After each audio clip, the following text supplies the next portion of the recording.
भक्त नरसी मेहता जब राग केदार गाते थे तो कुछ न कुछ अजीब होता था।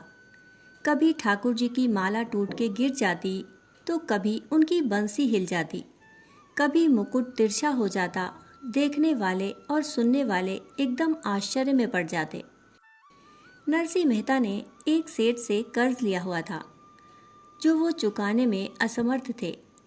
उनके पास ऐसी कोई चीज़ भी नहीं थी जो वो धन के बदले दे सके। सेठ के मुंशी ने नरसी मेहता के केदार राग की खूब चर्चा सुनी थी।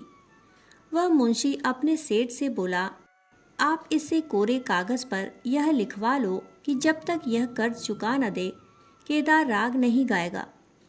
सेठ जी ने ऐसा ही किया। अब नरसी मेहता का राग केदार सेठ जी के यहाँ गिरवी हो गया। उसी दिन मंदिर में कुछ लोग नरसी मेहता की परीक्षा हेतु आए।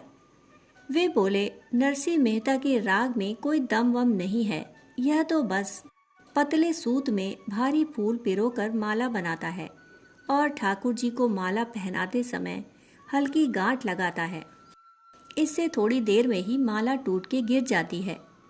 इसके बाद उन्होंने उस दिन बड़े मोटे सूत की माला बनवाई और ठाकुर जी को पहनाई और कहा, अब नरसी मेहता भजन करें। अब नरसी मेहता जी ने भजन गाना शुरू किया। उन्होंने हर राग गाया मगर माला नहीं गिरी। जिस राग से माला गिरती थी वह तो गिरवी पड़ा था। अब परीक्षा लेने आए लोगों ने नरसी मेहता को पाखंडी कहना शुरू कर दिया। नरसी मेहता मन ही मन ठाकुर जी से बोले, ठाकुर जी अब आप ही कुछ करो। मुझे अपने अपमान का भय नहीं है, पर जो लोग रोज श्रद्धा से भजन सुनते हैं उनकी श्रद्धा टूट जाएगी।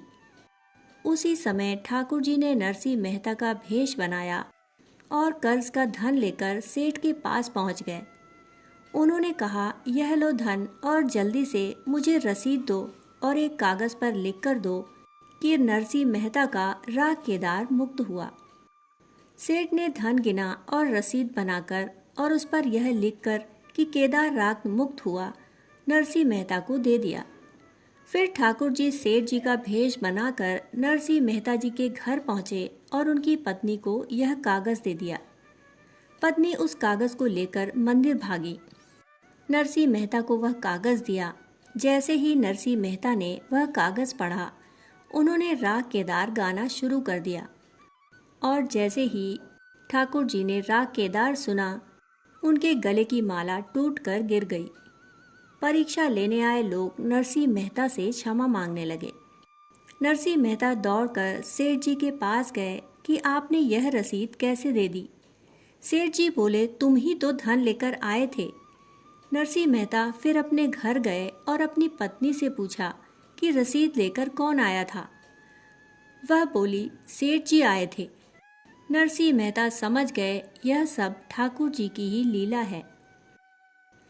दोस्तों, कहानी सुनने के लिए आप सभी का बहुत बहुत आभार। फिर मिलते हैं ऐसी ही अनोखी कहानी के साथ। तब तक के लिए धन्यवाद।